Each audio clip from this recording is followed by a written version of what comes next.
It's 11:59, so that means good morning, ladies and gentlemen. Yeah, just in. I mean, it counts if we go live before 11:59 anyway, but it's still the morning. Good morning. Welcome to twitch.tv/Ice Cream Plus. My name is Graham D, and I'm joined by the man, the myth, the legend that is Bib. All right, Bib. Hello, live from the ICU studios, using the real cam, not using the side cam. We've got everything working. Hello. Let's jump into studio cam. Nice. So, I mean, we go live at 10 a.m. ish each and every single weekday, and a lot of that time, the ish time, is based on work. If we've got things that we're doing, we've got calls, we've got meetings, we've got things that need to go out, then the start time of 10 a.m. adds the ish, so it drops back a little bit. However, sometimes that time is used to add new functions in, just to make our setup a little bit more flexible and also a little bit more likely to break, but still flexible nonetheless. Anyway, we have more flexibility. Babe, you are full screen. Use your Stream Deck of Dreams. Change stuff up. Okay, so if you want to see high cam, which is our side cam over here, do you want to see this one? Yeah, jump over there. So let's work. Oh my god. Pretend you didn't see this bit. That's amazing. I did actually just tweet out. For those of you who didn't see it, I just quote tweeted our tweet saying, let's start as we've added even more studio functions through the use of virtual cam outputs, which means that something will undoubtedly be broken today, guaranteed. Didn't expect it to be that quick, but there we go. Anyway, Bib, sorry, what were you doing, Bib? That we hadn't already tried already. Let's try again. Let's try again. Yay! So that camera's over there is working as well. This might seem like absolutely nothing to you because you're used to seeing that camera anyway when I'm in the studio sat next to Bib. But that means that, let's say I'm sat here, Bib is sat 50 miles away from me in the studio, and knock, knock, knock. Oh, shit, I've got to go. Or my phone's ringing, or I've got a special meeting or whatever. I can just mute my mic, drop me off screen, and then Bibby can just do a one-man show as if he's in the studio. Like he has done before. He's done one. Well, he's done shows from the studio before. I was in the studio yesterday, kind of thing. But that's cool because it means that we can just keep the show going. Bibby can I'll move me off screen. There you go. Bibby can continue reading the news. As you can see, there's a teaser for the headline story that the PS5 has been hacked. And then if Bibby wanted to end things at his end anyway, he can just smash another button. Let me take the disc. I don't know what this is going to do, but we'll press it anyway. Oh, this could break things. We haven't actually pressed this yet, so there you go. Stream ending. You don't get the sound, but you get enough to make it a thing. So nice, cool functions. Other things. Yeah. Oh, it's working. And there we go. Bibby's got some overlays as well, powered by Corsair. Latest sub. Although I'm not sure if that is right. No, it's because the stream labels isn't open on that PC. Obviously, we're not running this from here, so the stream labels. I don't think chatbot's open as well, so which is good because then we'd be duplicating my chatbot. So this is nice. So yeah, nice. Everything's good. Everything's good. It's not particularly noticeable to you guys, but for us it adds a little bit more functionality, protectionism, so we can, if something went wrong, we can do the setup, and then we'll kind of hopefully mirror that sort of thing, so that if I'm in the studio like yesterday, I can do what Bibby's doing there and control cams and stuff like that. So if needs be, if Bibby wants to throw a drink all over himself like he's just done just there now, whatever, if anyone sorry, that was the I did really well to cover that up, didn't I? No, this was stuck to the bottom of the can, so when I lifted it up, it just made a right racket. Oh, I just saw you wiping your hand. I thought, oh, that's it. He's spilt it all over himself. No, the can is that cold. The fridge upstairs, by the way, in the office, like not the one downstairs, the one upstairs is an absolute belter. It just freezes everything straight away. But this is like ice cold monster. So the can's sweating, if that's the thing. So it goes all over the mat. Then you pick it up, and then it kind of sticks to. Anyway, you don't need to. This isn't a sweaty mat show. This is a video game podcast. To be fair, it is a sweaty mat show because I can relate to that wholeheartedly. I'll jump into the split screen because I will often drink cold coffee here, and I have down to the side of me, which I know will guarantee a certain set of responses. If I do this, reach down to my left, in a streaming setup where I've got access to the internet and pick up a box of tissues, the chat instantly starts typing a specific type of response. I don't know what those tissues are for. Hashtag Pornhub. Hashtag, I bet you use those with your PS4 and all that sort of stuff. But yeah, those tissues, if they're not being used for blowing my nose, they are usually used to sit underneath my cold coffee because of the moist mat situation. But anyway, that's enough of the moist mat situation. Welcome in, you beautiful people. We have quite a few of you in. Shout out to Mr. West as well. I mean, we all know West. He's a debatable fellow, but if you get rid of his worst qualities, he's actually a decent person. Anyway, thankfully we have the decent West in the chat this morning. It's a good egg. It's a good egg. I didn't even mean that, but now I do. It's a good egg. Anyway, he was in at 10 a.m. ish, which was about 11, and then no, I think actually he came in at 10 a.m. and then he came back in at 11 ish, kind of thing. So yeah, he's been here. He's been waiting. Nice. What you like to see. Lotus drops in with a moist, and then West with some moist emotes as well. Tino, Alrit, good morning all. West has recognised Bateson. Nice. Long ass morning of job hunting today, says Lotus. What kind of job are you looking for? As mentioned in the chat, I mean, I have a few M&Ms to spare. So if you want wages in M&M and M&Ms, and you can make your way all the way up to sunny Salford. It's not sunny, by the way. Then I will pay you to make me brew in M&Ms. I guarantee. I'll give you maybe 3, possibly 4, depending on how good the brew is. You do mention that you make a mean brew, so we'll see. Mr. Jim Butters, good day, sir. Mr. Jim Butters, do you have Vanguard installed? Just asking because a certain bib was streaming Vanguard on the weekend. I will be streaming Vanguard with a certain bib on Wednesday. And naturally, whenever I was playing Warzone or anything recently, Mr. Jim Butters and Mr. Martin Butters, his brother, are people that I tend to play with. So just asking if he's got it. I've never actually asked this. So yeah, and if you're around on Wednesday, then I don't know, maybe we could do me some games or something. Buzzing for it. Yeah, it should be good. I'll give you more details on that in just a second. Mrs. Lotus says, is this 10 a.m.? It is. Ish. Right, I best cook some bacon. I will give you some peanut M&Ms if you bring me some bacon. I mean, I would love some bacon. This may or may not be a pattern. If you got something that's nice and worth it, I will give you peanut M&Ms. So yeah, bring. Chaos says, I came for the sweaty mats, making knuckle children. Exactly. That's what the tissues are for, making knuckle children. That is probably the most horrific term that I've never heard before that I am absolutely adding to my vocabulary. This is where we need the Bibby Whoop face emote making together like that. Like that kind of thing. Yes. West says, also wearing my ICU jersey, I never left. That's what you love to see. That's what you love to see. Speaking of which, Bacon Chin hasn't had his jersey yet, and we're like 5 days over the expected date. Has it just not updated us? I don't believe it has, because I get postal alerts through the system as well. So like when West's came, I told him his was coming if he didn't get the alert. He should get them at the same time. But yeah, I've not had anything for Bacon Chin unless they've changed that part of the system. But I will ask in the lead drop now. Speaking of waiting on jerseys, Nietzsche says still waiting on mine, but shouldn't be long. I think like Lotus has got one coming too as well. So yeah, Army represent. Let's go, baby. Well, my sister lives in Middleton, so maybe at your window. If you do pop up to see, I was going to say Mrs. Lotus, but that's clearly not your sister, because that would be a weird situation, and Mrs. Lotus already exists. So if you do pop up to see Sister Lotus, I Lotus Sis UK. Okay, never mind. But yeah, if you do drop up, let me know. Well, I'll take you for an inspiring mandate like I did with West on the keys. Hashtag Team ICU says, West, let's go. No Vanguard, as Battlefield is out this weekend. And we've got the gold edition, but just for you, I could get it. Nice. Tearsbad says, you missed mine, will make you cry. Oh, I missed yours?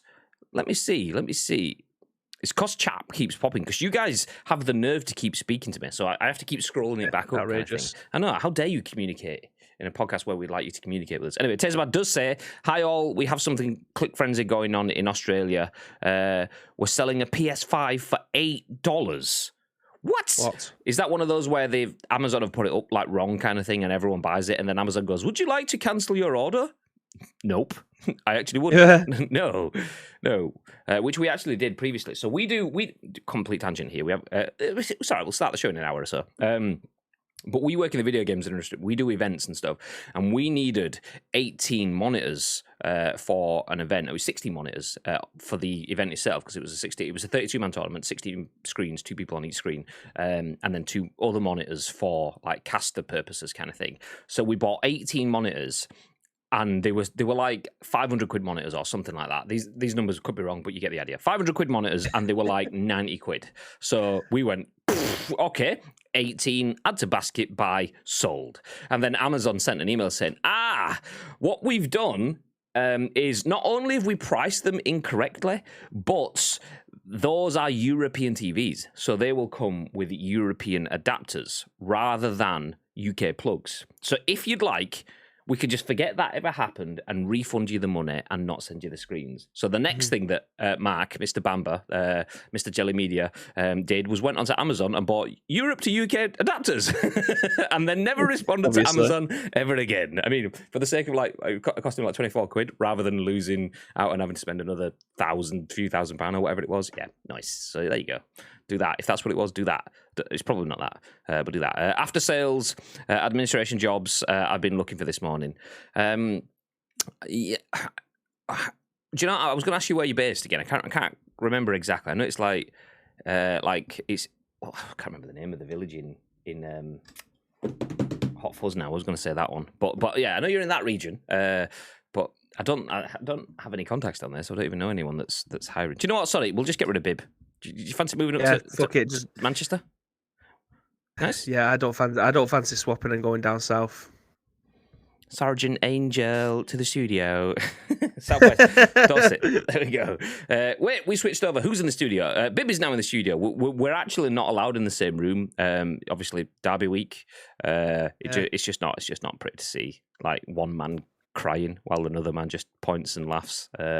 So yeah, we basically genuinely will be in opposite places all week. So on Monday I was in the studio. Tuesday, Wednesday, Thursday, Bibby is in the studio. Friday, Thursday Bibby's not around, but Friday I'll be in the studio. Actually, I won't even be, because there won't be any stream on Friday because I'll be in the office but doing work stuff. So there will be no stream on Friday, by the way. The schedule for the week went out last night. You might have seen it, twitter.com/ice-cream-uploads. We will have 9 scoops this week, as we always do, but no podcast on Friday. So if you're around on Friday morning, go check out Big Ham. Or if Lotus is on early, drop in with Lotus. Or West if he's playing. I saw that West is doing some extra streams this week, but I can't remember what days they were, or he didn't say. But yeah. Not interested enough to know. No, it was just non-committal. It was one of those where it's like, I'll be doing streams, but I'm not sure when. And it's like, well, why are you even telling me for? God, give me some details. I want news, not assumptions, mate. God, we love you.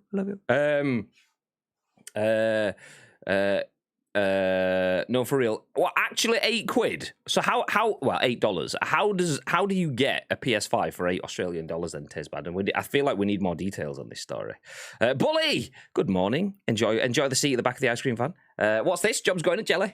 No. Lotus is looking for work, so we're just trying to hook him up. But we're just getting rid of Bib, basically, City fan as well. So there's that as well. So yeah. It's difficult to be able to be in an office full of Preston and Blackpool, and then, funnily enough, a load of Man United fans. Do you know what I mean? Blackburn Man United fans from Blackpool. But it's what it is, I suppose. You're never too far away from a United fan. Well, you are. Which is a nice thing nowadays. 50 miles now. Get the fuck out of here. Chappers, good morning. Theft? ? Theft of what? Oh, that's how you get for £8. Yeah, that's a good. Nice. Logics. See. Just finish up some work. So West is on with like a Monday. It's not Monday. It's Tuesday. A Tuesday ham and eggs. So ham and eggs tomorrow was what he was saying. It could be happening. And then Ham did say, "Are we having a ham and egg stream?" If you don't know what ham and eggs is, that's Hamish and West, by the way. So yeah, there you go. Jump in with West and Big Ham tomorrow. Nice.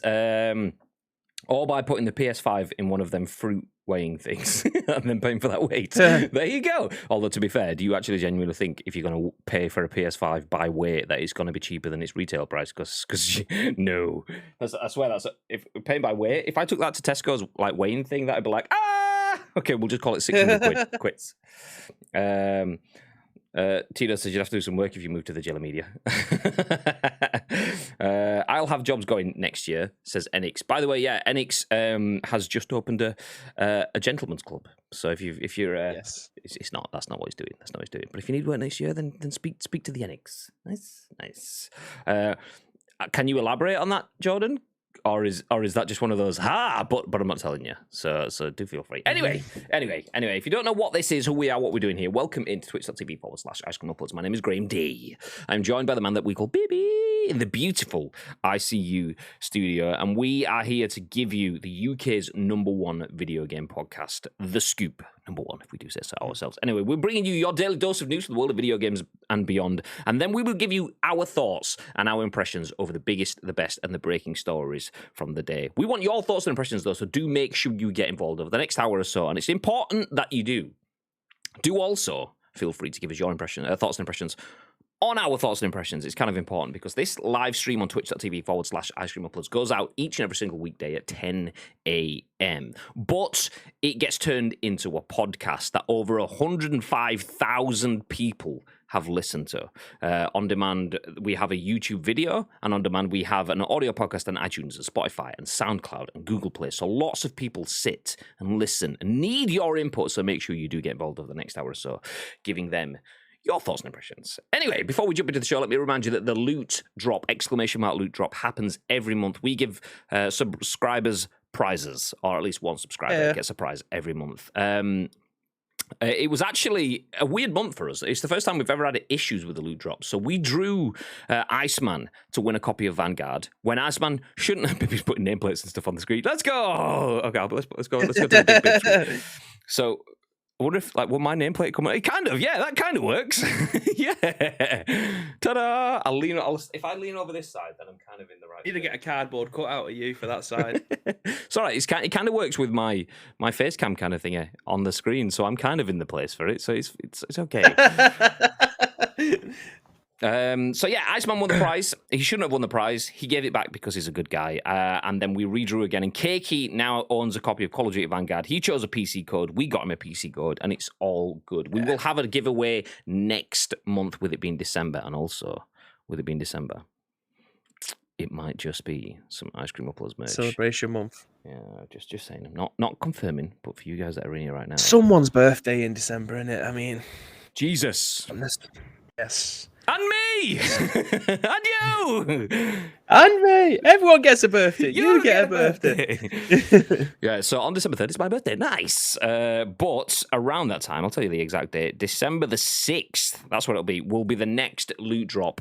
And a lot of people have been after some Ice Cream Uploads merch. We have some blackout baseball caps in the studio. Not too many, still some left from the first batch. We have some flat peak, some curve peak. We have some of the blue hats. So we will include a super limited edition Ice Cream Uploads baseball cap in the next loot drop. That's what we're going to do. Since it's Christmas, and it's Bibby's birthday, and it's my birthday, and Ice Cream Uploads' birthday will all happen between now and, well, and Bibby's birthday, obviously, because I would say the next loot drop, but Bibby's birthday is a few days after, and so you get the idea. So we'll give a hat in that, and probably something else as well. So make sure if you want to be involved in the next loot drop, you need to be a sub on the 6th of December. Sub now, and you will be in for the next loot drop. Nice. Or if you want to play the long game, if you're not a sub now and you want to be involved in the December one, and then potentially the January one, let me see the dates. The January one will be the 3rd. So if you wait until my birthday, throw subs down on my birthday, you will get the December and the January one. That's what I'm saying. 2 for 1. I mean, stinks of a graphic that I've ever had seen one. Keep your sub going from now till then if you want, but if the money's tight, then wait until the 3rd, 4th, or 5th of December, and then you get 2 months for the price one. That's all I'm saying. Smarts. Nice.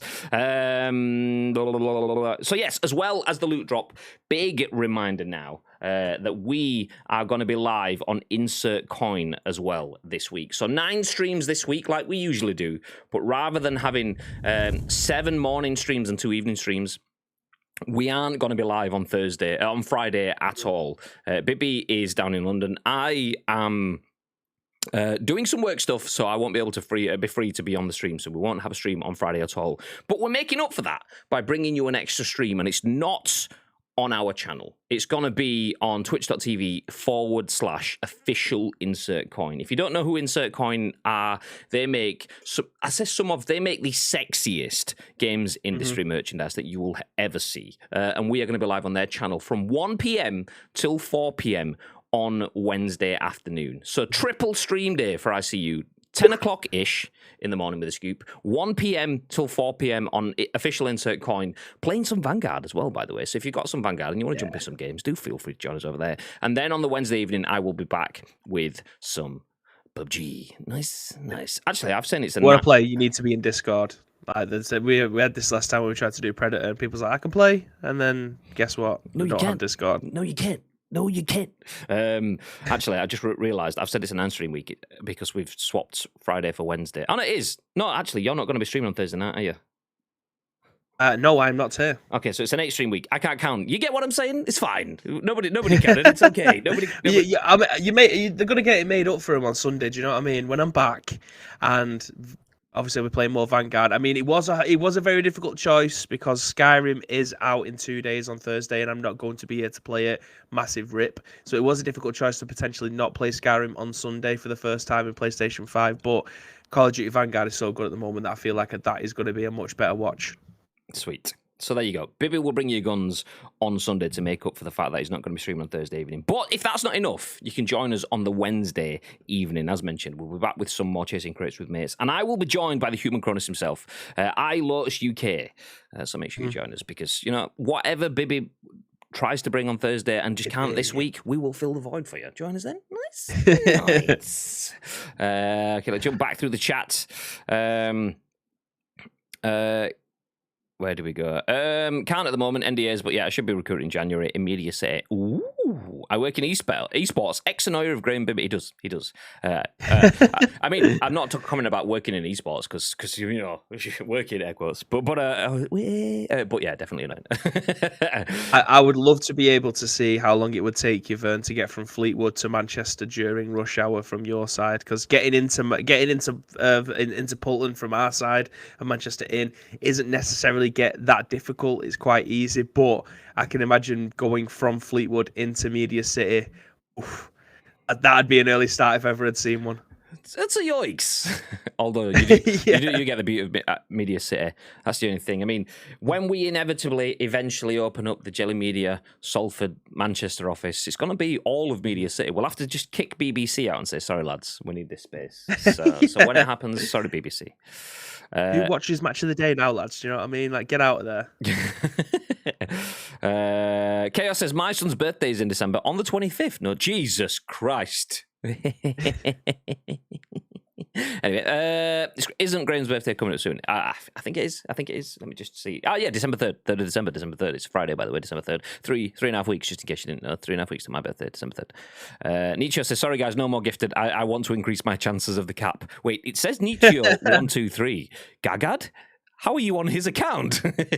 No, it's understandable. It's understandable. Do you know, after the incredible support, we are now dropping down. We're at 125 subscribers now. So that's still going to drop off massively over the next few days because throughout September and into October, you guys were ridiculous with your support. Genuinely, do not do that. Increase your chances of winning. It would be nice if we are going to give an ICU baseball cap away. It would be nice for you guys to have a good chance of winning it. I mean, if you want to support that, then that's fine. We appreciate it, but we also want to make sure that if we're giving a cap away, it's not to one of those part timers. You know what I'm saying? No, you know what I'm saying. Is that ish too? What the six? Oh, the insert coin one isn't ish. No, that one's at 1. The 6:30 p.m. with Mr. Lotus. Well, you know Mrs. Lotus.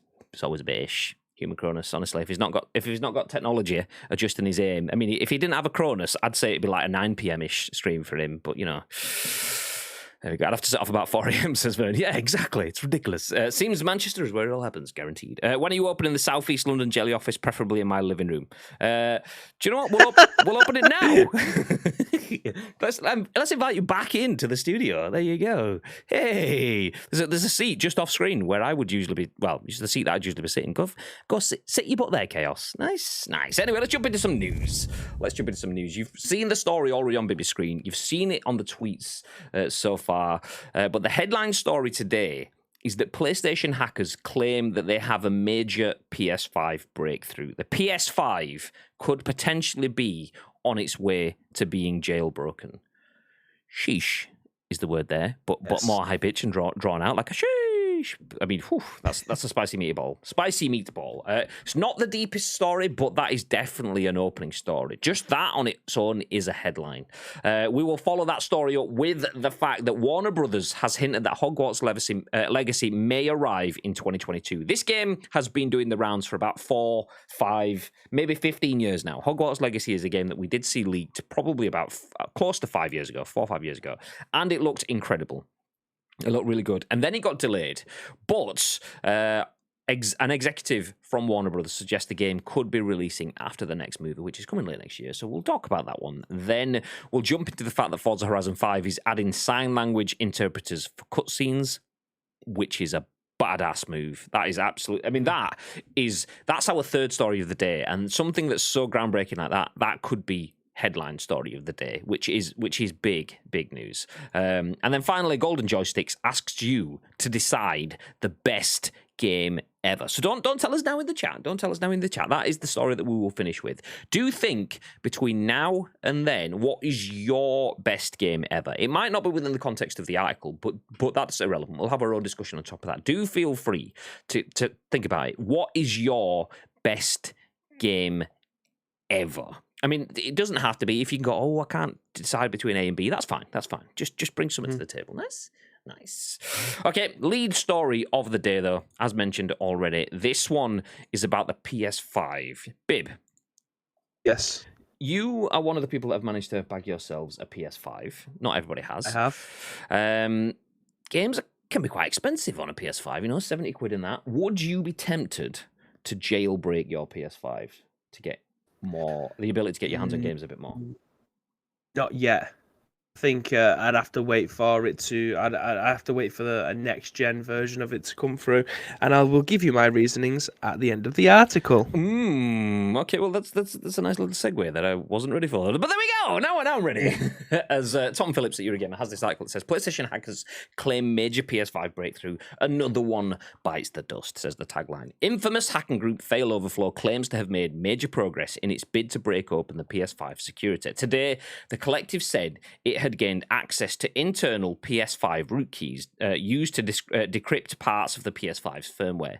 Failoverflow did not provide any detailed information on how it had done this, and there's no suggestion the group will now share this information more widely. But today's development is likely a huge concern for Sony, who will be keen to ensure the PS5 is not fully jailbroken and that details of Failoverflow's apparent progress are not publicized further.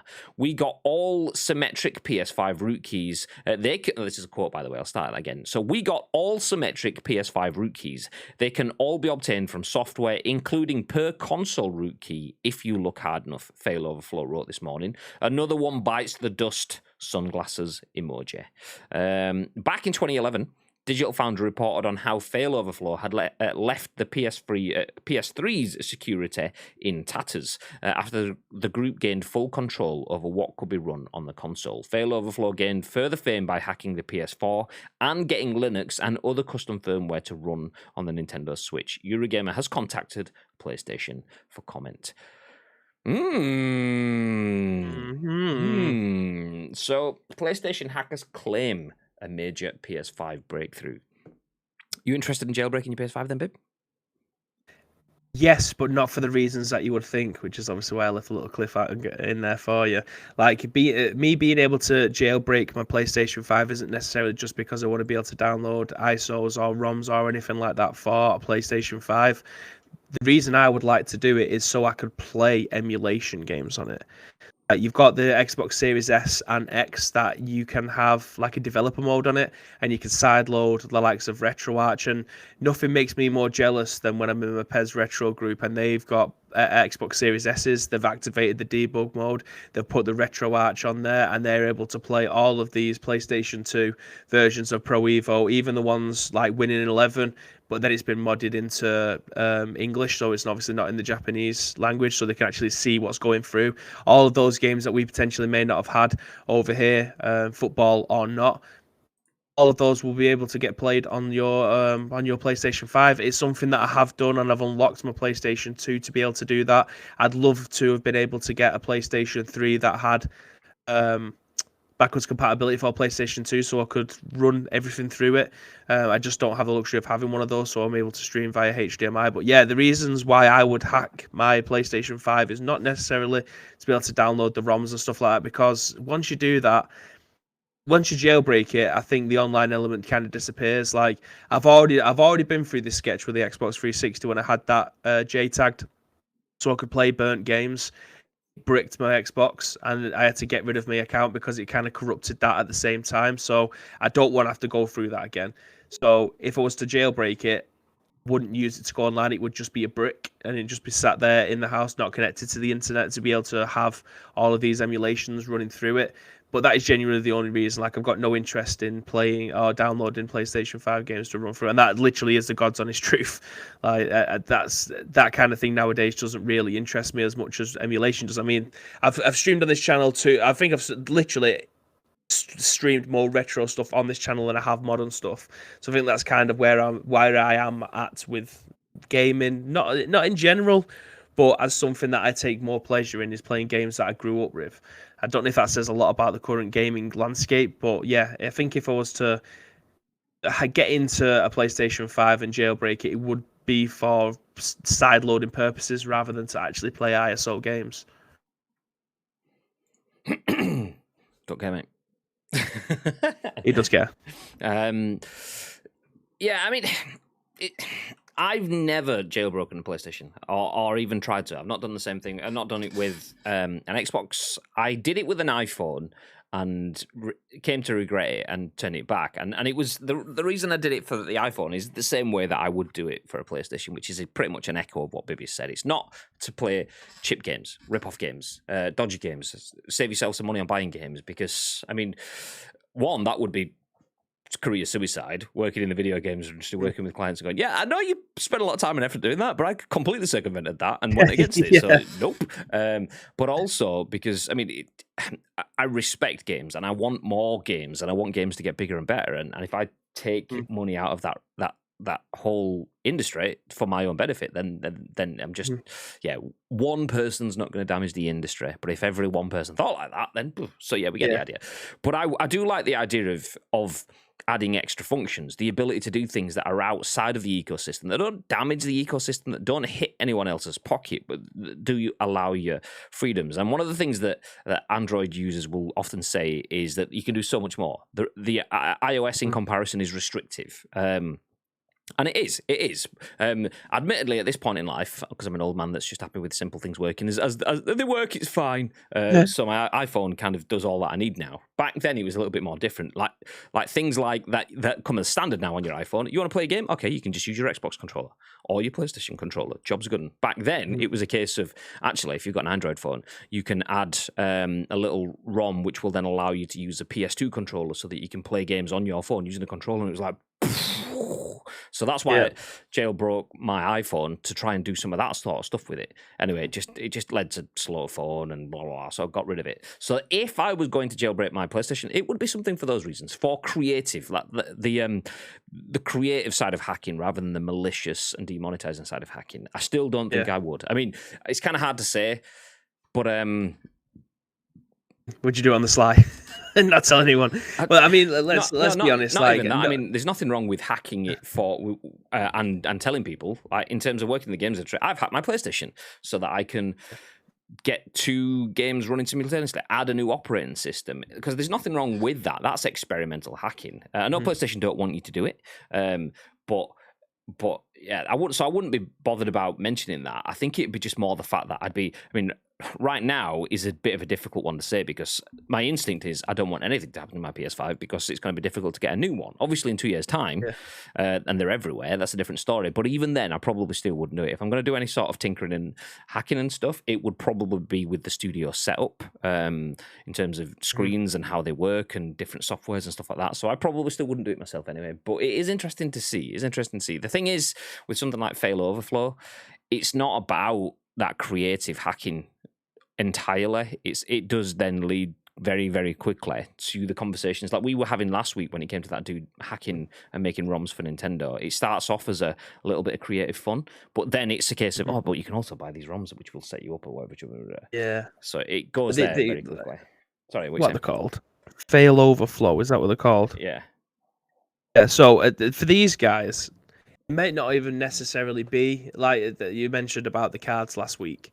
Like, these guys may just want to be the first to be able to crack it. Now, fair enough, when they've done that, they may release the source code and everything for everyone else to be able to do it. I don't think that's their end goal. I think them being able to get into the firmware, take everything apart, and then just claim that they have done it first. I think that's a big scalp for them. There's a lot of these kind of hacker groups that take pleasure in breaking down things that they potentially shouldn't be getting anywhere close to, but them being the first to do so is a massive scalp for them. So it may be that they're not actually that asked about getting into it and being able to play backwards compatible games or being able to download ROMs of games and then using them on this. It may just be, okay, we've breached your security, this is our massive scalp, and then people go, oh, this is brilliant, then they release the source code and that's up to it, that's everybody else's problem. Then this could just be for shits and gigs with these guys. Yeah, exactly. West says, you lot always paint a negative picture of PlayStation. Hacks, online services going down, party chat problems, and no Game Pass. But yet we still use it because it has the games. PlayStation, which is why we don't believe in fanboyism, because no system's perfect. So I have, you can see the mega monitor. If anyone's seen my social media, I posted a picture of this monitor this morning. This will be plumbed into my setup probably this evening. And the idea of that monitor is it's an extremely large and overkill monitor that would go across the top of my setup, but it also has the potential for an extra input. So I could plug in, when I inevitably get one, a Series S or a Series X straight into that monitor, which might not be my streaming device, but I can just plug it straight in and then not have to unplug shit around or mess with HDMI switches. I can just go straight into a 240 Hz screen, boom, there. But that's the thing. I mean, it's like, having that fanboy streak, which West 100% does, which is exactly what I'm trying to say, by the way, and that's not what I'm trying to say, but having that fanboy streak, like, this exact kind of thing goes to show you that there's no need for it, because PlayStation has the better games, like asterisk next to it, but might not always, but Xbox has an open system. The fact that you can just, is it an SDK? Is that what it is? Or is it that allows you to run the developer stuff? I don't know. I usually just call it like a debugging menu or something like that. Okay. I'm not too sure. So we'll just call it a debug mode then. So an Xbox has a debug mode, which is a cool little function that allows you to test around and play with things in the ecosystem. But that is probably because the Xbox system is more closely based on PC operating systems. It's essentially just a PC with a green skin now, which is why you can use your game bar on PC and it all works together smoothly. PlayStation is still a bit different, which is why it's much more difficult. So Xbox wins in that place. PlayStation wins in other places and so on. So yeah. Fuck PlayStation is basically what Wes wants me to say. Fuck these guys. You get the idea. Nice. Chaos says, I'm about to be made redundant anyway, so my desk will be free. I'll buy a green screen. Get the green screen up. We'll send you some assets. We'll get an Ice Cream Uploads logo behind you. Job's a good one. There you go. All you need to do is just get yourself a northern accent. I mean, you can go for Yorkshire, Manchester. I mean, do you know, let's go Nietzsche. Let's go full northern accent. Or Gagad. Get your full Scottish out. It's fine. As long as you're northern, then you can stream an Ice Cream Uploads. Yeah, nice.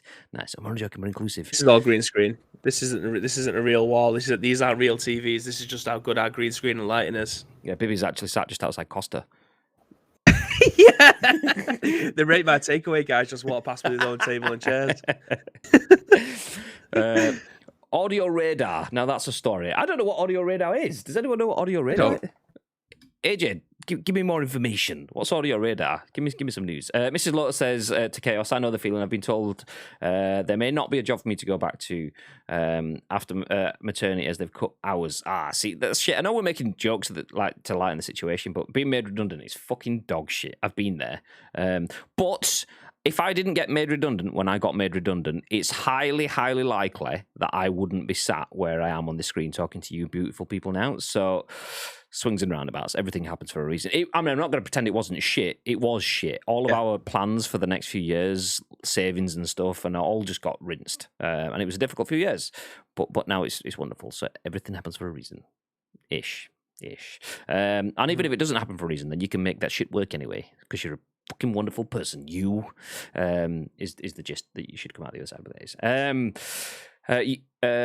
Shit isn't it, says Chaos, hence the job hunting, says Lotus. Okay, that makes sense. Okay, well, I'll call it 5 M&Ms then rather than 4. Do you know what? I'll give you an extra one. And I'll make sure that they're not all yellow ones either. I'll give you I'll be giving out pity M&Ms. You gotta earn these, baby. Wes says PUBG. That's the only game I need. You goddamn right. Speaking of PUBG, I did actually have this on screen, and I have since lost it because I didn't actually share it with you guys. Because first things first, I don't know if it's still in my copied items. There we go. If you can just hit retweet on that tweet in the chat. If you're on Twitter, just go and hit that. Don't have to do it now. Do it in a couple of minutes. Do whatever. That's just to let people know that we are live right now. But I also want to draw your attention to this tweet, which I will bring up on screen. I won't put this one into the chat, but I'll bring this one on the screen because Bibi went through the effort of sharing this on social media yesterday, and I meant to show it in the intro, but then didn't. This is our stream schedule asset for the week. So I did say we have 9 streams. I have 8 because I'm a liar, and it's just the way I roll. So we will be doing the scoop. We're on day 2 of the scoop here. We'll have the scoop tomorrow, and then on Thursday we'll have PUBG Wednesday and Saturday. Lotus is joining us on Wednesday, and then some Vanguard on Sunday morning. But as well as that, as you can see in the link tweets down below, extra stream. We haven't repurposed our PUBG assets into Call of Duty assets. These are absolutely full-on bespoke assets that have been made. So we will be playing Call of Duty Vanguard on Insert Coin, official Insert Coin, as you can see there, twitch.tv/official Insert Coin. Do join us 1 p.m. Wednesday for that stream. Nice.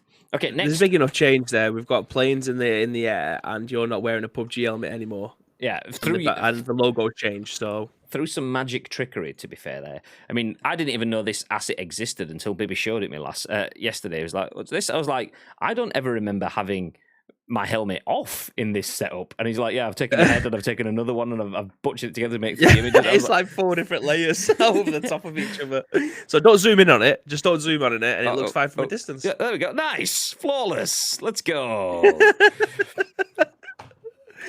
Okay, moving ahead. So the PlayStation has been hacked. Nothing has been shared. Nobody has any details. Just Fail Overflow have confirmed that they have hacked the system. Jailbreaks could be on the way. We will keep you up to date with that. We naturally don't want systems to be jailbroken because they invariably lead to toxicity, negativity, and exploits. It's just the way it happens. But we'll keep you up to date with the stories anyway because it is still something that's interesting and we should be aware of. But moving ahead, Hogwarts Legacy. We've mentioned this game on before, so let's just jump straight in. Jordan Midler at VGC has this story that Warner Brothers has hinted that Hogwarts Legacy may arrive in 2022. The exec suggests the game could be released after the next movie. Straight into the body of the article then. A new interview has hinted that Hogwarts Legacy may release in late 2022. Rachel Wakely, Warner Brothers general manager, spoke to Toy World magazine about the Wizarding World IP, in which she referred to, quote, 2 major releases in 2022. The first is the upcoming Fantastic Beasts: The Secret of Dumbledore, she said, which releases in the UK on April the 8th. I didn't even realise that was that close, to be fair. And the second is Hogwarts Legacy. From what we've seen, the launch will be well worth the wait and deliver a unique way for fans to interact with the franchise. This could suggest the game isn't set to release until after Fantastic Beasts: The Secret of Dumbledore. The game was delayed until 2022 in January 2021. In a statement published on social media, the publisher thanked fans for their tremendous reaction to the game's announcement last year and confirmed the new release window. Quote, creating the best possible experience for all of the Wizarding World and gaming fans is paramount to us, so we are giving the game the time it needs, the statement read. Developed by Avalanche Software, who made Disney Infinity, Hogwarts Legacy is described as an open-world RPG that takes players beyond Hogwarts to new and familiar locations as they, quote, live the unwritten and embark on a dangerous journey to uncover the truth of the Wizarding World. It was also reported that Hogwarts Legacy will reportedly add the ability for players to create transgender heroes following controversy stemming from comments made by series creator J.K. Rowling. Do you know what? We'll stop there. We don't need to go off the track into all of that stuff. We want to focus purely on the fact that Hogwarts Legacy now potentially, if you read between the lines, has a release window late 2022. Are you interested in this game, babe? I actually am. I'm not a Harry Potter fan by any stretch of the imagination. It's just something that I'm not. I've read like the first 4 books, and I've watched like the first 3 films, but I don't know. Just I don't know if it's because I got older and I just wasn't that interested in it anymore. I kind of fallen out with it a little bit, but being in that universe and having an RPG, I mean, you throw any game in an RPG, I'm going to be able to play it. Do you know what I mean? Like, I'm not really bothered what the source material is. If it's an RPG and the RPG elements work, then I'm going to play it. So having a Harry Potter one, I don't know if I necessarily need to know the entire story, because I'm sure this is going to tell its own story. I imagine. I mean, has this even got Daniel Radcliffe in it? No, the bit that I've seen, and I could be wrong, is that this is set before all of that. I think it's like set like 100 years before, so you're in sort of like 1800s or something like that, as opposed to like full on modern day Harry Potter kind of thing. Yeah. So that's even better for me. That's even better. I don't need to know any of the story. It's going to tell its own story, as you would imagine from an RPG. So this is a game that I've actually been looking forward to for what feels like the longest time. It feels like it's had delay after delay after delay. So it's unfortunate that we're having to wait this long, but ultimately, I think this is going to be a really, really good game. I feel like it's going to maybe not reinvent the wheel, but do enough to be able to call itself and stand out from the rest of the RPGs that's out there. I mean, again, let's be honest, this game is going to sell a fuck ton. Yeah. I think all of the Harry Potter games have, regardless of what it's about, whether or not it's a licensed game based off the film and the books, or it's just something that's completely different. But this is going to sell a fuck ton. Again, for me, that's not really a Harry Potter fan or a lapsed Harry Potter fan. This game still speaks to me as an RPG. So yeah, of course, wizards and magic and all that shit. I'm in. I'm definitely in. See, I have to stop thinking about this, because I'm very much into Harry Potter. I'm quite the opposite of Bib. Well, I'm from Yorkshire, so we can't read. No, I didn't choose to read any of the books. I read some. Actually, the reason I didn't read the books is because we had to do like some reading projects at school, and I went to get Philosopher's Stone from the library, and the library had like 14 copies of it, and they were just always out forever. And it's like, here's Chamber of Secrets though. So I started reading Chamber of Secrets, and it was good. I just didn't get it because you didn't have the full context of what you're going into. It's a good enough story that if you just went into Chamber of Secrets, you would be able to go with it. But I just felt like there was private. Are you a reader? No, not at all, and that was also a part of it. But at that point, then I was open to the idea of it. It was just I felt like I was missing out on in jokes, like not even in jokes, just in knowledge. I felt like. Yeah. Like, obviously, Harry knew Ron and Ron knew Harry, and I didn't know either of them. So I'm stood there whilst I've got 2 guys that know each other, and I'm like just the third wheel kind of thing. And it's like, who the fuck is Harry? Who is Ron? And I've missed out on them getting to know each other in the first book. So that just kind of killed the books for me. So then I just thought, I'm not bothered. It's just weird stuff that I don't know anything about, and I just didn't quite get. And then the films came along, and I know obviously someone somewhere in the world is shouting at the screen, going, "The books are better than the films," and it's like, don't care. Actually, genuinely don't care. If you're not a reader, then how are they to judge? Like, not everyone is. I mean, I used to be.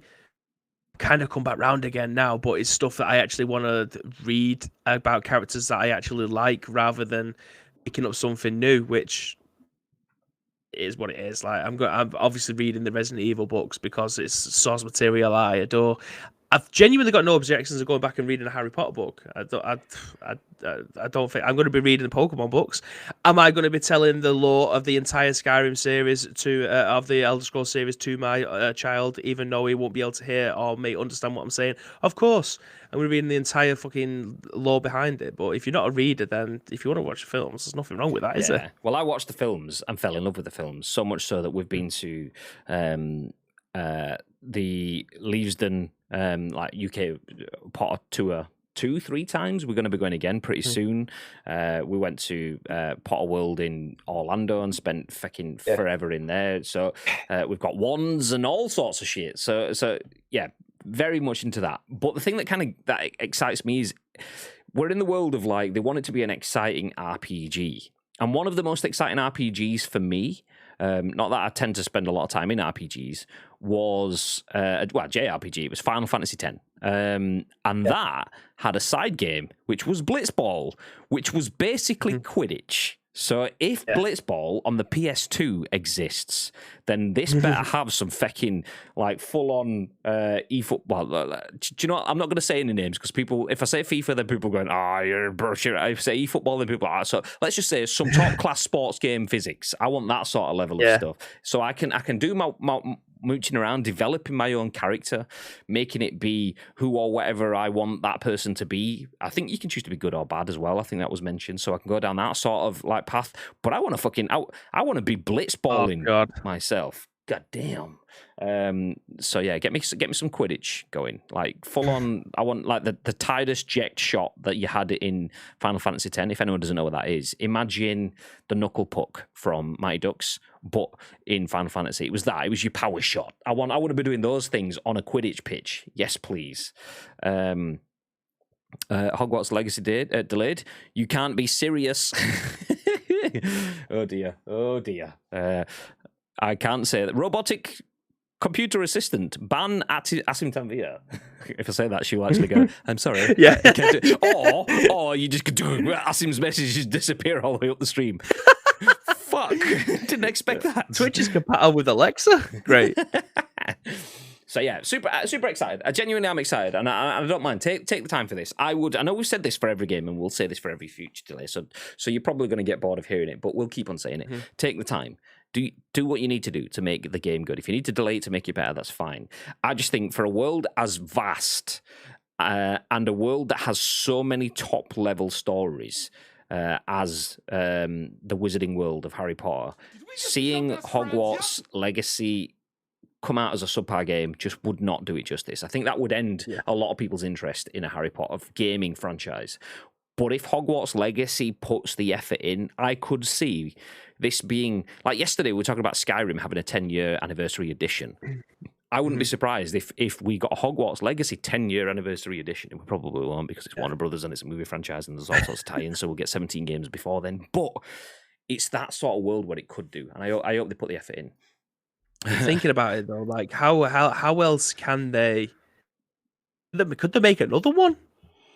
What? Is this going to be a game that could potentially not be live service in terms of it's always on, but as a single player RPG experience, could you have expansions on top of this? Because what other games or spin-offs can you have this at? Legacy 2 or something like that? Like these are untold stories, I imagine, stories that you wouldn't have heard from a Harry Potter perspective or Harry Potter world. These are untold stories, so potentially these are being made up specially for a game. So maybe you could have extra stuff tacked on top of it, or have a Legacy 2 or something like that. Yeah. Like, how will this game go forward?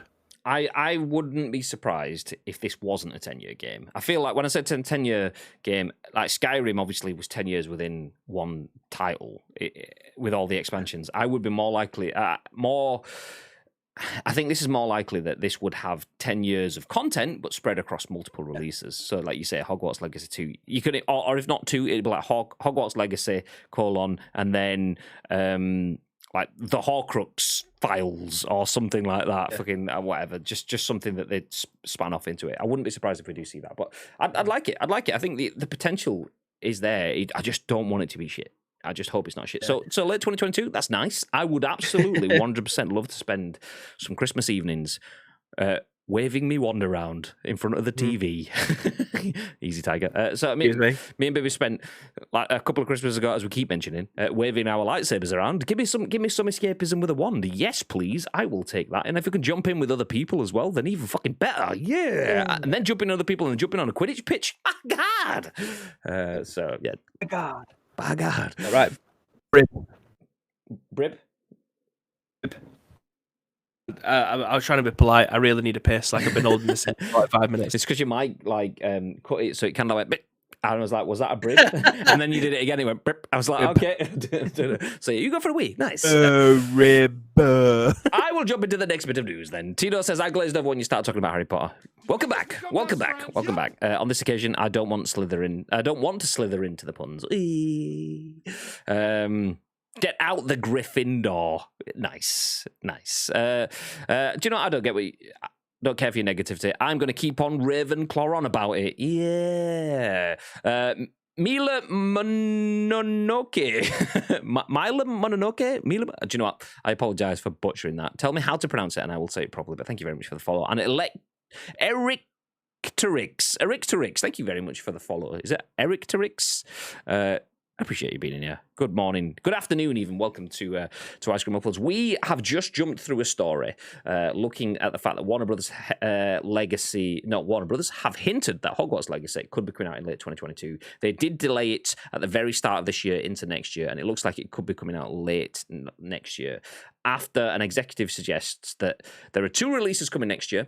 One could come after the movie, which is in April. So it could, it could in theory be May. It could even, in theory, be April. You never know. I mean, just after the movie. If it's anything like the Star Wars and Disney's way of doing things, what Disney does is they release a film and a game at the same time. Capitalise. Make one hand shake the other. Jobs are good.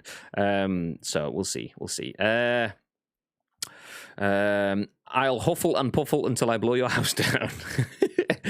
Enjoy. By the way, Gryffindor, on Pottermore. Gryffindor with, I think I've got a stallion Patronus, and I can't remember what my wand is, just saying. Thanks, I'm Slytherin. Nice. Well, we appreciate you slithering into the chat. Anyway, bravo, chaps, bravo. I think it's time for me to Quidditch the pun game. Okay. That's enough of the Potter. Potter no more. As we jump into our next story of the day. This is a nice feel-good story. This is what you like to see. This is advancements in global social gaming. VG247 has this story written by Don Peppiatt. Forza Horizon 5 is adding sign language interpreters for cutscenes.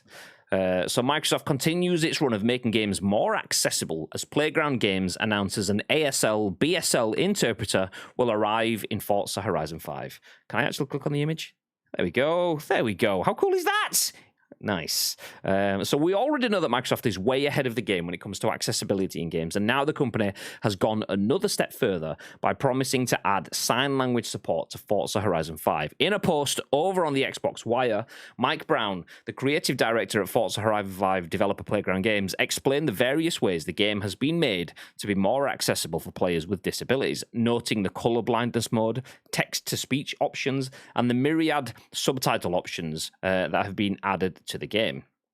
Quote, many of the accessibility features found in the game were created in partnership with players from the gaming and disability community, many of whom shared their experiences and the barriers they faced in gaming with us, Brown explained.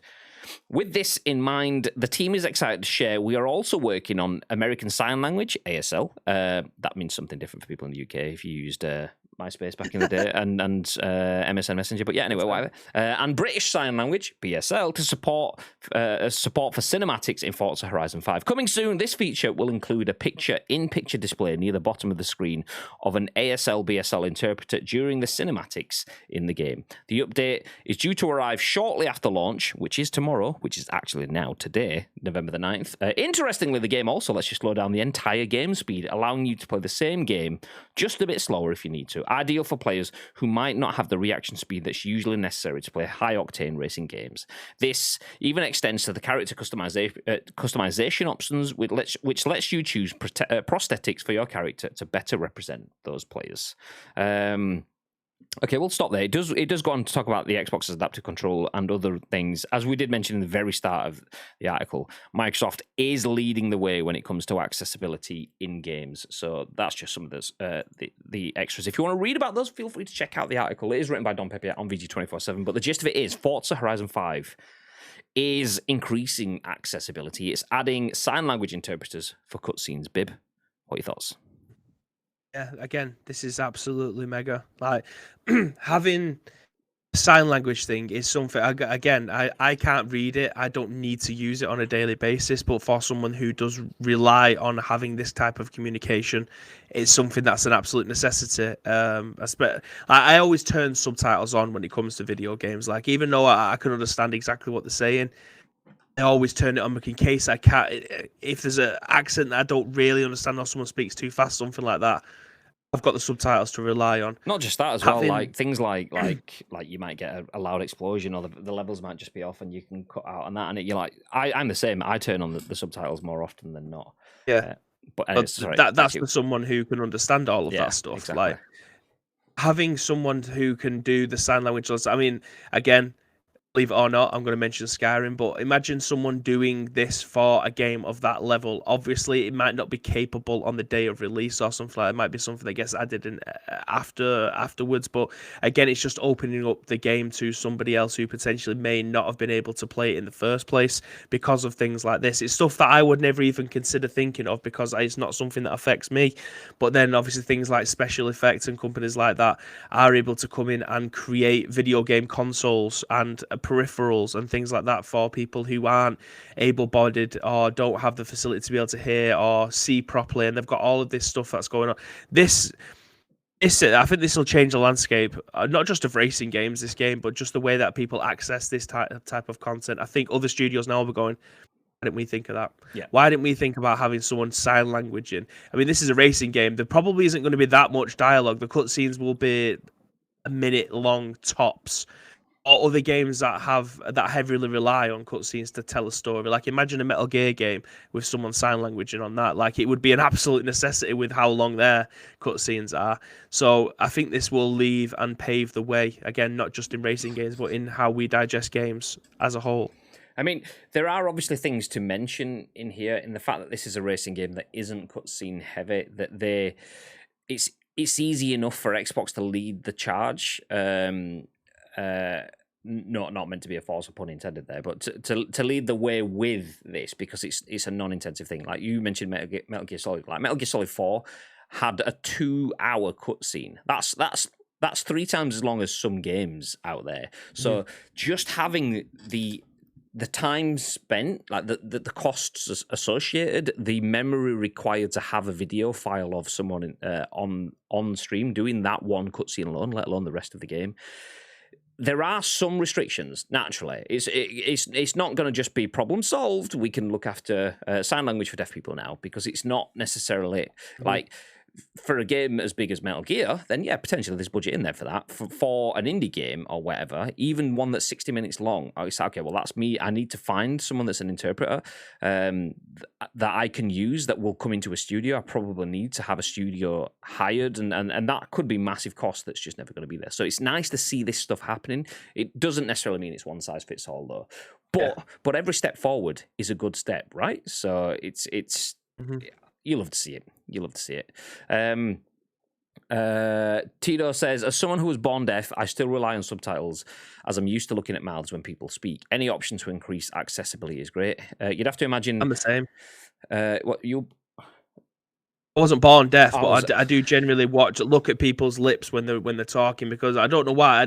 I don't know if it's a brain thing where I just switch off or something like that. I don't necessarily understand someone. I speak a million miles an hour. I don't know how TD was able to watch this without subtitles. I mean, they'd have absolutely no chance. But I do take the time to look at people's lips when they are talking, just for that extra comfort. It's like if I could turn subtitles on and this was Black Mirror and I just go boop and it had subtitles of every person that I'm speaking to, that would be amazing. But yeah, I understand where he's coming from with that. Like I do generally look at people's lips when they're talking to try and give myself that extra bit of comfort. I tend to have it depends on the situation. Like if I'm speaking to someone and it's a situation where it's more difficult to hear, I probably do. But I think I'm like some people are eye contact all the way through. That's not me. That would probably make me like, all right, chill out. What are you staring through myself? Yeah, it's Whereas my eyes. I'm like a periodic eye contact kind of. I look in your eyes, I'll talk to you, and then I'll start to I speak with my hands and my body as well, so that's probably part of it. If I was staring in your eyes and just waving my arms around, I'd feel a bit like, what the fuck? Is this guy okay? But I will look at you and then I'll look away and then I'll mention back. But I never even consider. So on this, I'm not even full screen, so my mouth is quite small on the screen for my mouth scale considered, obviously big gob. But I then also lean into the microphone and hide my mouth. At that point in time, it gets difficult, so I'd never even considered that sort of thing. yeah, I didn't know you were born deaf either. I didn't know. I actually genuinely thought Bibby was saying, I wasn't even mocking them. Like, oh, I didn't know you were born deaf. I was thinking, fuck, I didn't even know you were born deaf. And then he was like, I'm not. I was like, oh, okay, that's why I didn't know. So, yeah, dodgy eye when I was born. That's about it. I had a wandering eye, so if you look at me in my eyes, one eye would just fuck off. like a Romesh eye, my eye just fucks off. Like you'd be taught, it just got lazy eye, like Brown syndrome. I needed to have the muscles in my eye tightened up so it didn't just go woo, just start fucking off everywhere. I would like to speak to people like in terms of this level of accessibility. So for me, obviously, I don't understand how that entirely works for someone that has to use sign language interpreters. Because I know that if I'm watching a film and I have the subtitles on the bottom, I like to have subtitles in a game because it's not always decipherable. If someone's speaking, you get usually the flawless body movements and the mouth movements and the audio, which allows you to usually get what they're saying. In a video game, obviously, it's mostly there, but sometimes not quite there or whatever. Or the camera angle, because it's artificial, could be in the wrong place for you to fully pick it up. So having the subtitles works. But when it comes to someone interpreting in the bottom corner, like, sorry, I've skipped what I was going to say. So like subtitles is useful to me, but it's also restrictive in the fact that I often then find myself watching the subtitles, not watching what's going on in the bigger picture. And I know that some people can read subtitles and still pick up the picture. Perfectly fine. Some people will read the subtitles and not pick up the picture as well. Because on this example, the reason I asked this question is because on this example, and this is just me looking for some education here. So this is the interpreter in the bottom right corner of that screen. Plus there is subtitles. Does having, for someone that is hard of hearing, does having the interpreter, does that make it, is that something that you can kind of watch with your periphery? Because, like, obviously, if Bibby's talking to me and I'm watching something, I can usually multitask a little bit more. Does that make it easier for multitasking? I don't actually know. This is a genuine question. I just wondering because, like, for me, obviously, home and family, Horizon and Mexico are family. Welcome to your new home, says Ramiro on that asset on screen. If you listen to this on demand, by the way, we're looking at a cutscene, a screenshot from within the game with an interpreter on, and the bit I just read out was the text on screen. If I was reading that, I would be missing the spanning shot of the Mexican landscape behind, whereas like for someone that is hard of hearing, would having the interpreter in your periphery, is that easy to pick up? I don't actually know. So yeah, if anyone knows, let me know. If nobody knows, it's fine. Sorry, what were you saying, babe? I wonder if it's like you don't have to look at the sign language as a whole, and you can get the gist of what they're saying. So you can kind of, you don't have to look at all of the hand movement like any other language. The English language is the most complex in the world, because we have so many different variations of words that all read the same but are completely different meanings.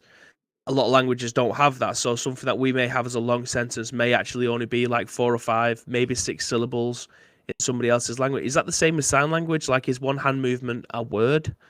Do you need to look at their entirety of?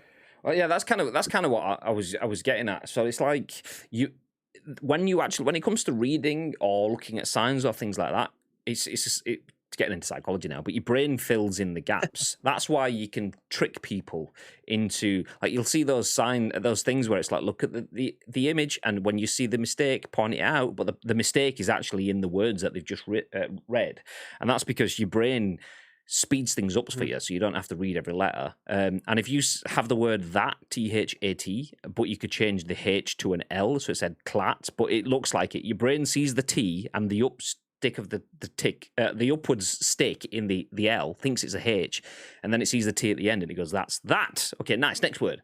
And your brain takes the rough shape of things and puts it together. Full on. Wow, I'm finally using this element of my degree. It's I can't remember what it was called. Understanding the world around you or something like that. Wow, this module's amazing. It's been sat there waiting for all this time and it's finally getting. So I didn't know whether interpreters have the same sort of thing. So like Bib was talking about the general shape of an interpreter. I don't know if, not meaning to be derogatory by this, feel free to correct me if I'm saying anything's wrong. But like, say if there is a certain shape, is that something that's easier to pick up out the side of your eye as opposed to like the text at the bottom? I genuinely don't know. But either way, still a great addition. Obviously, not gonna just suddenly be available in everything, and probably still not going to be available across all Xbox games. The Xbox are the ones that are pushing this forward. As mentioned, Forza is probably an easier vessel to deliver this in, as opposed to something like Halo, which will probably have a lot of narrative throughout the story and so on. But still, movement is good. You'd have to imagine in the future AI will be able to generate this sort of thing on the fly. Well, it's happening. You can get things at the moment now that will automatically transcribe Twitch as you go. So you can get overlays. I mean, they are a bit shit. So some of them are terrible. Unless you speak the Queen's English, they don't necessarily work all the time. Which is why we've not looked at them, because they can be infuriating for a lot of people. But if we've got stuff that can learn the words that you're saying and put it into a text format, then they'll make it so that all it needs is another stage of reading. Then, okay, if that's the text format, you need something that can construct sentences and then change that sentence into something visual on screen, i.e. rather than saying baby is a penis, it will have someone doing that but with the hand movements kind of thing. Until the age of 6, I had an operation to correct it. It wasn't a serious issue, luckily. Affected my speech development a little, and balance is still weird. Can't ride a bike and hate roller coasters, or maybe I'm just a pussy. A little bit of A, a little bit of B. You never know. I thought Japanese was the most complex because of kanji. I mean, it could be. It could be. I mean, the Russian, is that the Cyrillic alphabet? There's a lot of complexities there as well. So the English language is notably extremely difficult to learn for, a lot of languages. A lot of other languages have similarities where English isn't. I suppose it's horses for causes. Anyway, this is this just ASL, or do they do regional variations? There's British language. This has ASL and BSL. So Microsoft continues its run of making games more accessible as Playground Games announces an ASL/BSL interpreter will arrive in Forza Horizon 5. But even that's another good point. So if we're talking like to get translated text files, you imagine how many words are in some large games. To get that translated into just the eFigs languages, English, French, Italian, German, Spanish, that's time and resources. But text files aren't very much, aren't asset heavy as such. So it's time and money and stuff, but not too heavy. But having that as a video format where you'd need to hire someone to put all of that sort of stuff together and record it, be green screened, put into this the game. That's 5 different, potentially 40 hours of video footage of someone laid over the top of the game in French, Italian, German, Spanish, on top of your English one, and then maybe Russian and Turkish and whatever other languages you want to put within there as well. It's probably, I could see if this becomes the norm, it would be like when you play mobile games and it's like, do you want to download the latest, like PES does it on PES Mobile, eFootball Mobile. You play it on your mobile and it's like, do you want to download the latest commentary? I imagine it'll be like that. Do you want to download the optional ASL, BSL files, kind of thing like that? Because for a lot of that, that's a lot of data, a lot of download time and so on. 40 hours of video footage. Yes, it's only small, but it could be quite heavy. Something else on this. This is going to sound ridiculous, right? Because I genuinely have no idea. Is sign language universal? Well, no, not necessarily. So that's what I was saying then. So, like, not only have you got English, French, Italian, German, Spanish, but then you've got to translate that into ASL. ASL and BSL are the only ones that I'm familiar with, but I wouldn't be surprised because those are only the ones that I'm familiar with. Doesn't necessarily mean that's it. I wouldn't be surprised if there are other regional variations of sign language too. So it's weird that. Is it like a waving's universal? Do you know what I mean? But then again, like so's hello. It depends. It depends on your relativity. So, like the good example is the one that Inuits or Eskimos, which is a word you're not meant to use. Inuits have like 40 words for snow because we look at it and go snow because snow's not that important to us, whereas they have 40 different words for snow because stepping on the wrong bit of snow when your whole world is snow could lead to you falling through ice into water or whatever. So they have multiple different words. So we're going, well, snow should surely cover it, and it's actually what kind of snow. So, like, wave could cover it, yeah, but if that is your language, then a different type of wave could be the difference between hello and goodbye, or, yeah, I'll have a drink, please, mate. So, yeah, so Yeah. Anyway, that's getting deep. Being dyslexic, I avoided reading as much as possible. That I've inadvertently trained myself to become subtitle blind. So there are times I miss out on a load of information. It's possibly also the reason why you're very, very good at retaining information. Like just in the stream, I will say, David, what's that film? And you'll say exactly what it is, because being dyslexic and not having the ability to take the information that's at hand can often lead to people having to store more information so that they can recall on it more often. Apparently, there'll be 250 and 300 sign language variants. So there you go. It's great steps forward, but there is still a lot to do in order to make ASL, BSL, and all sign language universal within video games. Okay, quickly then, because we are running way over time here, we'll jump into our final article of the day. If anyone is still around from the start of the show, I did ask you guys to have a think about what you would say is the best game ever. Do feel free to drop your thoughts in the chat as I jump through this article from Michael Beckwith at Metro Game Central. Golden Joystick Awards tasks you to decide the best game ever. So The Last of Us, Halo, GTA 5, and more are in the running to be voted the best game of all time as part of the Golden Joystick Awards. Game of the Year debates can get messy, but how about deciding what the best game ever made is? That's what this year's Golden Joystick Awards is asking you to decide. As part of its 50 years of game celebrations, the Golden Joystick Awards has compiled a short list of 20 of the most critically acclaimed and beloved video games to see which is considered the ultimate game of all time.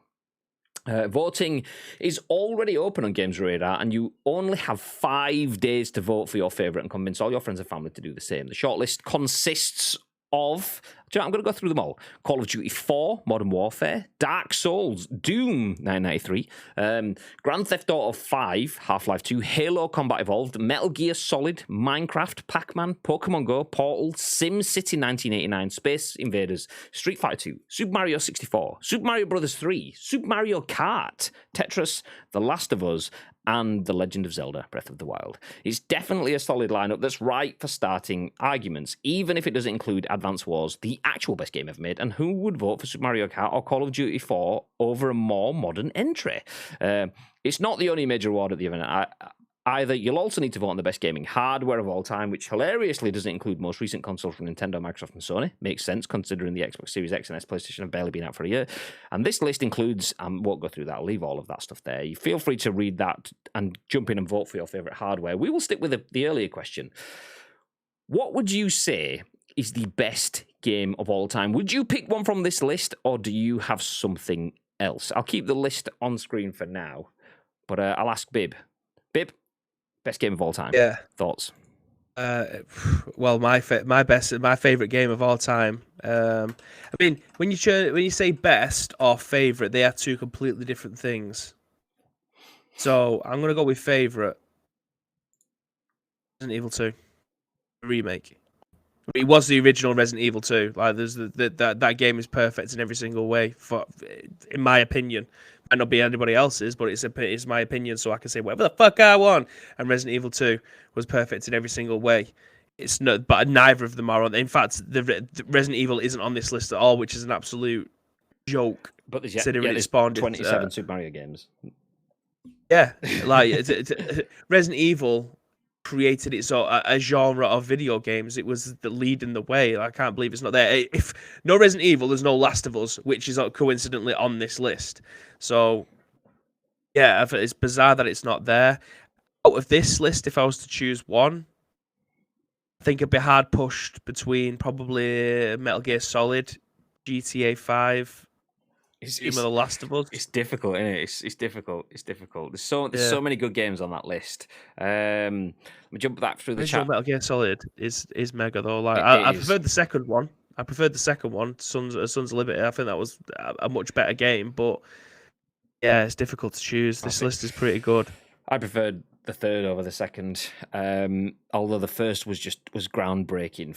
It was something I didn't expect. I was actually nobody did. Jumping into back into the stream. I'll keep this on stream. I was in Jumbo Ash's stream. He's a great guy. Plays FIFA and he's just ridiculously funny. By the way, do feel free to drop into his streams.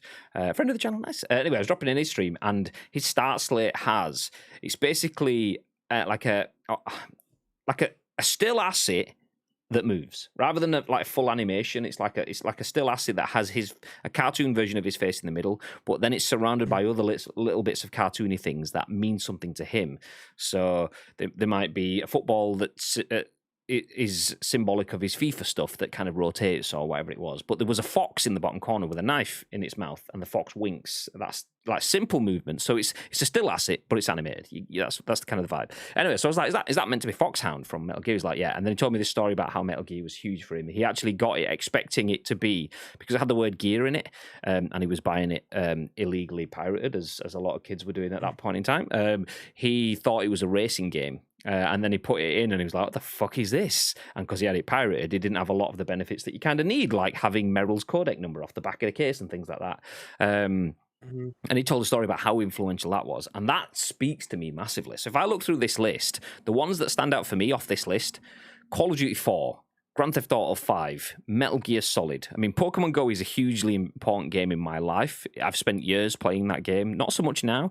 So that I respect. I wouldn't include it, mind. And then The Last of Us. I mean, there are other games in there, like Super Mario Brothers 3, which I spent a shitload of time playing, that could be questioned, like brought up and had arguments fought against them. Ultimately, for me, they would lose. My instinct, my gut reaction for the best game I have ever played is The Last of Us. My gut reaction is The Last of Us for the best game I've ever played, purely because it hit me that much that I've mentioned it before. I stopped playing the game after 5 minutes and went and grabbed Danielle so she could play through it with me, and we played through it. Like you'll spawn a Netflix series now. Go back 10 years or whatever it was. We were 8 years this night, whatever. We were sat there playing The Last of Us night after night after night, and we were both, as soon as we finished here or whatever, we were like, should we go play some Last of Us? Yeah, nice. Rather than should we put Game of Thrones on or whatever it is you might have like binged. So for me, I would probably go that way. But then I start thinking about, but Metal Gear Solid. But then when I got Metal Gear Solid, it's like, but Metal Gear Solid 3. But then I start thinking, actually, Call of Duty, I spent so much time playing Quad 4. So yeah. Jumping in the chat, Enix says COD 4, Final Fantasy 7, or Halo 2. David says OG Mario Kart, also a huge shout. I mean, for me, Super Mario Kart is definitely in that sort of conversation. I named Super Mario Brothers 3 to just be different from what I'd usually say. But I'd put Super Mario Kart over Super Mario Brothers 3 for me because of how influential it was for us in early life. Enix says Super Mario 64 didn't grab me. Knights of the Old Republic for Tito, good shout. COD 4 and Halo 2 revolutionized FPS games and made them more mainstream and online systems. Final Fantasy 7 storytelling RPGs, and Super Mario 64 for 3D platformers. Taysbad says Donkey Kong SNES. Is that Donkey Kong Country? That was a quality game, by the way. Good shout. It didn't hit as hard as other games of that era, but definitely a good game. No Mario Kart, even after wasting almost every holiday playing it. Well, exactly, but that's the thing though. Like Mario Kart, it's an interesting one because it's a game that I will still play now and still have fondness for now. But it didn't kind of. It was almost like an endless time sink, whereas The Last of Us was something that challenged me. Whereas Mario Kart didn't challenge me; it just provided fun. It was convenient escapism. So whilst it's massively valuable and useful, it just wasn't as impactful, which is why I probably would go for something like The Last of Us. However, when I said The Last of Us, then I started talking about Uncharted and stuff like that, and then the conversation goes. But you get the idea. Quake or Unreal Tawny, says Taysbad. Good shouts. Good shouts. Very good shouts. Tell you what, there's enough shouting because we are done. Like saying Chatman 0102. Again, massive shout. Oh, I missed that because it was green for me in the chat, same as David, so I missed that one. So yeah.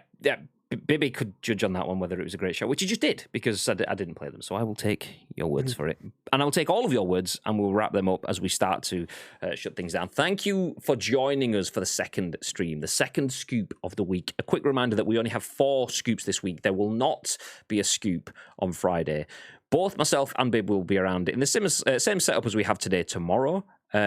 Actually, no, we won't, because people will be at home. Actually, yeah, scratch that. So we'll both be at home tomorrow. I will be doing a solo dollop at home on Thursday. No scoop on Friday. We do have 3 streams tomorrow, though. We have the scoop in the morning. We have the insert coin stream mid-afternoon. And then we'll have some PUBG chasing crates with mates in the evening. So it's a busy old day for Ice Cream Uploads content. Make sure you drop in for all of that. David says, you mean I didn't challenge you? No. No. Oh, that's some sort of brother smack talk going on there. True though. I won all the time. It's fine. Tazebad says, night all, thanks. Good night, Tazebad. Enjoy some nap times. Good night, mate. Vern says, Tomb Raider was pretty special in its time. Fond memories of that first playthrough. Good shout. I remember going to buy Tomb Raider 2 for the PC and picking up Tomb Raider 1 by accident because the box looked pretty similar and being gutted that I'd played Tomb Raider 1 and then got Tomb Raider 1 again. Fuck's sake. Fun times. David will remember that as well. That was on Mum and Stuart's PC way back in the day. Anyway, before we wrap things up, Mr. Bibb, is there anything that you'd like to throw down?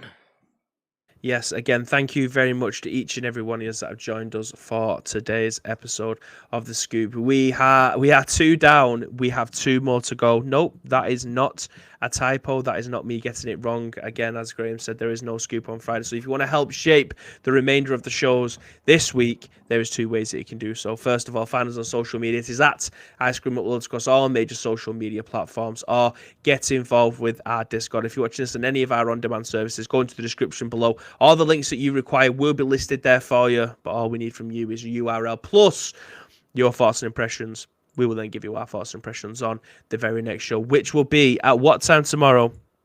It's Graham Day. Well, that will be at 10 a.m. Ish. Do stick around. If you guys are new here, you will see that most streams we try to drop a raid on a friend of the channel. And he was in our stream about 2 hours before it even started today. Mr. West, the Eggman, is live right now. So do stick around. We're going to drop into West's stream. Even if you can't stick around for his stream, stick around for the raid, because you get more sprinkles. The channel points in our channel, which are down there. You can spend those whilst you're here, but also you get to make his day for jumping in with a raid. Everyone loves to have a decent raid. So stick around for the raid. Jump in, say hello, and if you don't have time, drop out. But if you've got some time, stick around for some PUBG. That's the plan. That's the plan. That's my plan. Nice. But yeah, thank you for joining us.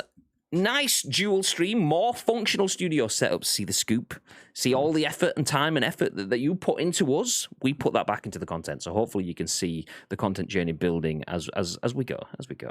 But have yourselves a fantastic day, ladies and gentlemen. We appreciate you dropping in. We will see you for the triple stream day tomorrow. Until then, have a lovely one. And what they're doing, babe?